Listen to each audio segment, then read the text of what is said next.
1 லட்ச ரூபாய்க்கு போட்டிருக்கோம். நம்ம வந்து வச்சது வந்து ஒரு 30-40 சென்ட்டுமாக்கா. அந்த செடி விதை ஊனி சரிங்கக்கா.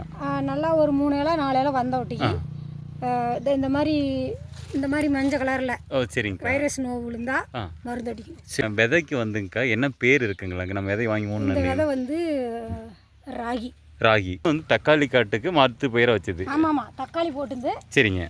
தக்காளி செடி ஒன்றும் சிறப்பாக வரல. சரிங்கக்கா. அதை வச்சு அப்புறம் அதுலேயே போட்டு விட்டோம். அதுலேயே வந்து நம்ம பீக்கஞ்செடி ஊனி வச்சுங்க. ஒரு அடி இருக்குங்க. இந்த காய் வந்து ஒரு அடி நீளத்துக்கு மேலே இருந்தாலும் கம்மியாக இருக்காது. அப்படி எடுத்து வரலாம் கோணையாக போயிடும். வியாபாரிங்க கோணைக்காயின்னு அது விலை குறைச்சிருவாங்க. விலையை குறைச்சி கேட்பாங்க. அதான் அந்த காற்று நாலா பக்கத்து காற்று எங்கேயும் போக முடியாது. சரிங்க. அப்படி சாஞ்சு மேலே அது அவ்வளோ உயரம் போயிடும். அதாவது இப்போ நம்ம இந்த குச்சிக்கு ரைட்டுக்கு நம்ம இந்த இழுத்து இருக்கணுங்க. இப்போ கிலோ என்ன ரேட்டுங்கக்கா போகுது? கிலோ 30-35. 30-35. ஆனால் நம்மகிட்ட வாங்க 30-35. அவங்க விற்கிறது வந்து வாங்குறாங்க. அவங்க 60 ரூபாய்க்கு அவங்க விற்கிறாங்க. சில டைமில் ஈரம் தண்ணி விட்டு சரிங்கக்கா அப்படியே ஊரிய போட்டோமா அந்த காய் துளிர் வந்து அப்படியே பிஞ்சு வச்சிருக்கு. மறுபடியும் ரெண்டு டைம் நாங்கள் ஊரிய போட்டது. சரிங்கக்கா. இப்போ பாரு இந்த பிஞ்செல்லாம் மறுபடியும் வச்சது. இப்போ சின்ன பிஞ்செல்லாம் வந்து இதெல்லாம் வந்து இப்போ ஊரிய போட்டு சரிங்கக்கா எல்லாம் வச்சது. இப்போலாம் வச்சது இதெல்லாம் வச்சதுங்க. காட்டு சைடில் மிளகாய் செடி வச்சுருக்காங்க. இது வந்து காயும் பார்த்தோம் நல்லா காய்ச்சிருக்குங்க. பீக்கனோட விலை பார்த்தோமா 35 ரூபா 30 ரூபாயிலேருந்து ஸ்டார்ட் ஆகுது. நேரடியாக கடையிலே வாங்கினோமா பீக்கங்காயோட விலை 35 ரூபா per கிலோங்க. இப்போ நீங்கள் நம்ம பார்க்குறது பீக்கங்காய்ங்க. இந்த பீக்கங்காய் பற்றி அக்கா கிட்ட கேட்டு தெரிஞ்சுக்கலாம். அதுக்கு முன்னாடி பார்த்தோம்னா நம்ம சைட்லேயும் பார்த்துருங்க மிளகாய் இருக்குங்க. மிளகாலாம் பழுத்து இருக்குது. சைடில் போட்டிருக்காங்க. பீக்கன்லாம் பாருங்களேன் இவ்வளோ அழகாக இருக்குது. நல்லா நீட்டமாக இருக்குதுங்க. ஒரு அடிக்கு மேலே இருக்கும். அக்கா கிட்ட கேட்டு தெரிஞ்சுக்கலாம். அதாவது இந்த பீக்கனை பற்றி பீக்கனோட வளர்ப்பு இதுக்கு எப்படி பராமரிப்புன்னு சொல்லிட்டு அக்கா கிட்ட கேட்டு தெரிஞ்சுக்கலாங்க. இங்கே சைடில் பார்த்தோமா மிளகாய் போட்டிருக்காங்க. அதாவது இந்த இது பீக்கனை பார்த்தோமா நம்ம ஒரு நாள் விட்டு ஒரு நாள் இருக்கலாம், இல்லை டெய்லியும் இருக்கலாம். ஏன்னா இது பீக்கை வந்து சீக்கிரம் முத்திடும். இதனோட விளக்கம்லாம் அக்கா கிட்ட கேட்டுக்கலாம். நான் அக்கா காய் எடுத்துகிட்டு இருக்காங்க. அது வந்து முழு விளக்கம் சொல்லுவாங்க.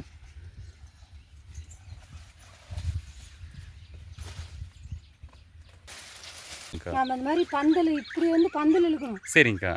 இப்படி பந்தல் இழுத்தா இன்னும் ஹைட்டா மேலே இந்த கொடியெல்லாம் இது மேலே வராது. சரிங்க. மேலே அது அவ்வளோ உயரம் போயிடும். அதாவது இப்போ நம்ம இந்த குச்சிக்கு ரைட்டுக்கு நம்ம இந்த இழுத்து இருக்கணுங்க. அந்த அதில் பாரு ஒரு குறுக்க ஒரு ட்ரெயின் போகுதா? ஆமாங்கக்கா. அது மேலே ஒரு ட்ரெயின் இப்படி விட்டு இந்த செடி பூரா அது மேலே போய் இது மேலே இந்த மட்டத்துக்கு வந்துருக்குங்க. அது ஒரு 7 அடி மட்டத்துக்கு வரணுங்க. ஆமாம் நம்ம ஆள் உள்ள மோதாத மாதிரி இருக்கணும். சரிங்க. நாங்கள் வந்து அது மாதிரி இழுக்கலை. சரிங்கக்கா.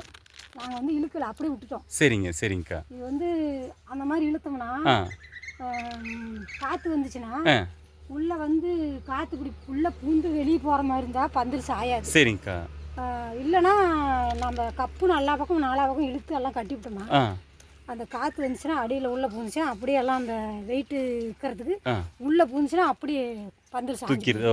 சரி சாஞ்சி போகுது. இந்த மாதிரி அப்படி விடுறது தான் பரவாயில்ல. அப்படியே விடுறது தான் பரவாயில்ல. நான் வந்து பந்தல் இழுத்தோம்னு வச்சுக்கோங்க அந்த காற்று 4 பக்கத்து காற்று எங்கேயும் போக முடியாது. சரிங்க. அப்படியே சாஞ்சு போகுது. இது மாதிரி இப்படியே விட்டுட்டா நம்ம அப்பப்போ இந்த காய் இந்த இப்படி கோணையாக மாட்டிட்டு அது மட்டும் எடுத்து விட்டா போதும். எடுத்து விட்டோமா? சரிங்கக்கா. இது வந்து தக்காளி காட்டுக்கு மாற்று பயிரை வச்சது. ஆமாம் தக்காளி போட்டுருந்து. சரிங்க. தக்காளி செடி ஒன்றும் சிறப்பாக வரல. சரிங்கக்கா. அதை வச்சு அப்புறம் அதுலேயே போட்டு விட்டோம். அதுலேயே வந்து நம்ம பீக்கஞ்செடி ஊனி வச்சுங்க. இது பீக்கஞ்செடி எத்தனை நாளைக்கு பயிருங்கக்கா? இது வந்து 40 நாளையில் வந்துடுது. 40 நாளையில் பீக்கஞ்செடி வந்து காய் வந்துடுது. இப்போ கிலோ என்ன ரேட்டுங்கக்கா போகுது? கிலோ 30-35. 30-35. ஆனால் நம்மகிட்ட வாங்க 30-35. அவங்க விற்கிறது வந்து வாங்குறாங்க. அவங்க 60 ரூபாய்க்கு அவங்க விற்கிறாங்க. சில டைம்ல 40 கூட வித்துச்சு. சரிங்க. காய் கொஞ்சம் கம்மியாக அப்போ தான் ஃபஸ்ட் ஸ்டார்டிங்கில் 40 கூட வித்துச்சு. சரிங்க. இப்போ வந்து காய் எல்லா பக்கமும் 4 பக்கமும் இருக்கிறதுனால 30-35. காயோட ரேட்டு கொஞ்சம் குறைஞ்சிருக்குது. சரிங்க. ஆனால் கடையோட இதுக்கு வந்து நம்ம காயை அறுத்துக்கிட்டு ஒரு டைமு காயை அறுத்தோம்னா அடுத்த டைமு அப்படியே கொஞ்சம் லைட்டாக செடி ஓரத்தில் ஈரம் தண்ணி விட்டு அப்படியே ஊரிய போட்டோமா அந்த காய் துளிர் வந்து அப்படியே பிஞ்சு வச்சிருக்கு. மறுபடியும் ரெண்டு டைம் நாங்கள் ஊரிய போட்டது. சரிங்கக்கா. இப்போ பாரு இந்த பிஞ்செல்லாம் மறுபடியும் வச்சது. இப்போ சின்ன பிஞ்செல்லாம் வந்து இதெல்லாம் வந்து இப்போ ஊரிய போட்டோட்டிக்கு சரிங்கக்கா. இதெல்லாம் வச்சது. இப்போலாம் வச்சது இதெல்லாம் வச்சதுங்க. இப்போ பாரு இப்போ முந்தானேத்தி தான் யூரியா போட்டோம். சரிங்கக்கா. அதுக்கு முன்னே ஒரு டைம் போட்டோம். 2 டைம் போட்டோம். ஆனால் யூரியா போட்டோம்னா நல்லா தண்ணி தண்ணி இருக்கணும், ஈரங்கணும். சரிங்கக்கா. ஈரம் இருக்கணும். இது செடி விதை ஊனி சரிங்கக்கா நல்லா ஒரு 3 இலை 4 இலை வந்த ஒட்டிக்கு இந்த மாதிரி மஞ்சள் கலரில் சரிங்க வைரஸ் நோவு விழுந்தா மருந்து அடிக்கணும். சரிங்க. செடி முளைச்சி ஒரு 3 இலை 2 இலை வந்ததும் இந்த மாதிரி வைரஸ் மஞ்சள் கலரில் வந்துச்சுன்னா மருந்து அடிக்கணும். நோவு இல்லாமல் இருந்தால் தேவையில்லை. நல்லா இந்த மாதிரி இலை கருக்கருன்னு இந்த மாதிரி இலை இருந்துச்சுன்னா தேவையில்லை. இது மாதிரி வைரஸ் விழுந்தா மருந்து அடிச்சிருந்தாங்க. ஆனால் கூட நாங்கள் இது நாள் வரைக்கும் நாங்கள் இன்னும் மருந்து அடிக்கல. சரி, மருந்து கூட அடிக்கல. சரிங்கக்கா. இதுக்கு வந்து மருந்துக்கு எதுவும் பேர் இருக்குல்ல, அவங்களே கேட்டால் கொடுத்துருவாங்க. அவங்க வந்து இந்த இலையை நம்ம கொண்டு போய் இந்த மாதிரி வைரஸ் நோய் விழுதுன்னு மருந்து இலையை பிச்சுட்டு போய் நம்ம மருந்து கடையில் காட்டினோம்னா சரிங்கக்கா அதுக்கு தகுந்த மாதிரி மருந்து கொடுத்துட்றாங்க. சரிங்க. இதுக்கு வந்து விதைக்கு வந்துங்கக்கா என்ன பேர் இருக்குங்களாங்க? நம்ம விதை வாங்கி இந்த விதை வந்து ராகி பீக்கம் பேர் ராகி விதைங்க. இது வந்து விதை கணக்குங்க. அதாவது ஒரு பாக்கெட் வந்து 850 ரூபா 1000 ரூபா வரைக்கும் இருக்குது. இது வந்து ஹைப்ரிட். இது வந்து இது மாதிரி விதை வாங்கினோம்னா பரவாயில்ல. சரிங்க. ராகின்னு சொல்லி வாங்கினோம்னா பரவாயில்ல. சரிங்க. வேற விதை 2-3 ஐட்டம் இருக்குது. சரிங்க. கஸ்தூரின்னு இருக்குது. சரிங்கக்கா. அப்புறம் சாணியான்னு இருக்குது. அதெல்லாம் கொஞ்சம் காய் நோவுந்தாங்க. அது காயும் அதிகமாக காய் பிடிவும் இல்லைங்க. இது வந்து கிளைக்கு ஒரு காய் இருக்குது. காய் இதில் இருக்குங்கக்கா. கண்ணுக்கு ஒரு காய் இருக்குது. அதெல்லாம் நிறைய காய். சரி. இது 4 வரிகளும் அதெல்லாம் நிறைய காய். சரி. இது 4 வரிகளும் ஒரு 1 லட்சத்துக்கு போட்டுருக்கோம். 1 லட்ச ரூபாய்க்கு போட்டிருக்கோம். நம்ம வந்து வச்சது வந்து ஒரு 30-40 சென்ட்டுமாங்கக்கா. அந்த தென்னஞ்செடி வரி அந்த தென்னை மரம் வரைக்கும். சரிங்கக்கா. போட்டிருக்கோம். சரிங்கக்கா. அந்தாண்ட கத்திரி இருக்குங்களா? கத்திரி இருக்குது. சரி, கத்திரி ஒன்று எடுத்துக்கலாங்க. கத்திரிக்காயும் வாங்கிக்கலாங்க்கா. சரிங்கக்கா. இப்போ வந்து தக்காளி செடியை வந்து வச்சுட்டு தக்காளி அறுவடை பண்ணதுக்கு அப்புறமே மாற்று பயிராக நம்ம சுத்தமாக அறுவடை பண்ணோம்னா விடக்கூடாது. சரிங்கக்கா. தக்காளி நல்லா வந்துச்சுன்னா அதெல்லாம் முடிகிற பக்கத்தில் சரிங்கக்கா. ஃபர்ஸ்ட்லேயே தக்காளி சரியில்லை அப்படின்னா நம்ம செடி எடுத்து பயன் கட்டி விட்டுதான் உடனே ஊனி விட்டுறலாம். சரியில்லைன்னா செடி நல்லா வந்துச்சுன்னா பிரச்சனை. சரிங்க. அது தக்காளி செடி இதெல்லாம் நம்ம எதுவும் பிடுங்க தேவையில்ல. அது பாட்டு வந்து அதுலேருந்து பூச்சி எதாவது ஏறுமாடலாம் ஒன்றும் கவலைப்பட தேவையில்லைங்க. பிடிச்சி கட்டி விட்டுறலாம். சரிங்கக்கா. நாங்கள் இதை வந்து அதிகமாக கட்டல. அது ஏறிச்சு 1-2 தான் பிடிச்சிக்கலாம். சரிங்கக்கா. ஆனால் எனக்கு ரொம்ப சந்தோஷமாக இருக்குங்க. அது பார்க்குறதுக்கு நாமளும் தக்காளி செடி வச்சுருந்தேங்க. வந்த உடனே பிடிச்செல்லாம் பிடிக்கி போட்டு கோலெல்லாம் கொடுத்து அடுக்கி விட்டு உடனே ஓட்டி போடுறதுங்க. அது மாதிரி தான் பண்ணேங்க்கா. நாங்கள் வந்து இது இப்போ நம்மனால இந்த மாதிரி தான் பண்ணிட்டோம். சரி. ஆனால் இது வந்து ஒரு வித்தியாசமாகவும் இருக்குது, புதுசாகவும் இருக்குது. இன்னொன்று என்னென்னு கேட்டோம்னா நம்ம வந்து காசு மிச்சப்படுத்திட்டு அடுத்த வெள்ளாமைக்கு உடனே போய்க்கலாங்க்கா. இந்த மாதிரி. சரிங்கக்கா. இது வந்து மறுபடியும் வந்த துளிர். சரி. வந்தது. சரிங்கக்கா. இந்த கிளையிலேருந்து இந்த செடியிலேருந்து சரிங்கக்கா. கிளை. ஆமாம். இது ஃபர்ஸ்ட் கொடி பழைய கொடி போயிருச்சுங்க.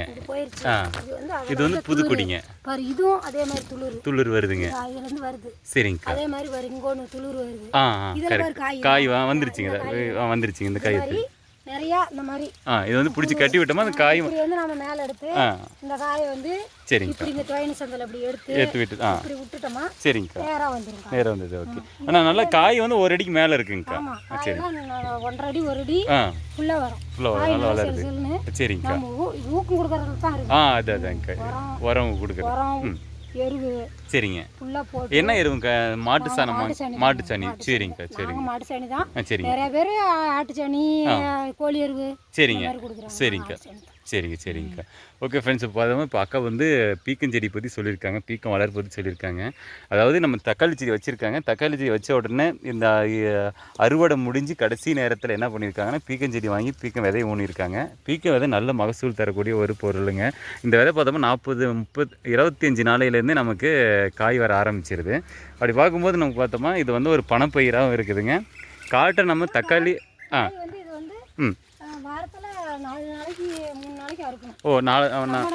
விடக்கூடாது. முத்திரும். அதான் டெய்லியும் கூட அறுத்தாலும் இருக்கலாம். டெய்லியும் கூட இருக்கலாம். சரிங்கக்கா.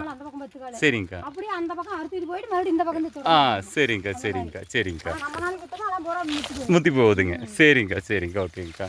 ஃப்ரெண்ட்ஸ் நீங்கள் பார்த்துருப்பீங்கன்னு நினைக்கிறேன் இந்த அக்கா சொன்னது, இந்த பீக்கனோட வளர்ப்பு பராமரிப்புலாம்.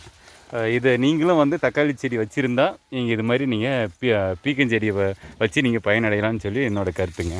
ஓகே ஃப்ரெண்ட்ஸ், நம்ம நெக்ஸ்ட் வீடியோவில் அடுத்த வீடியோவில் உங்களை பார்க்குறேங்க.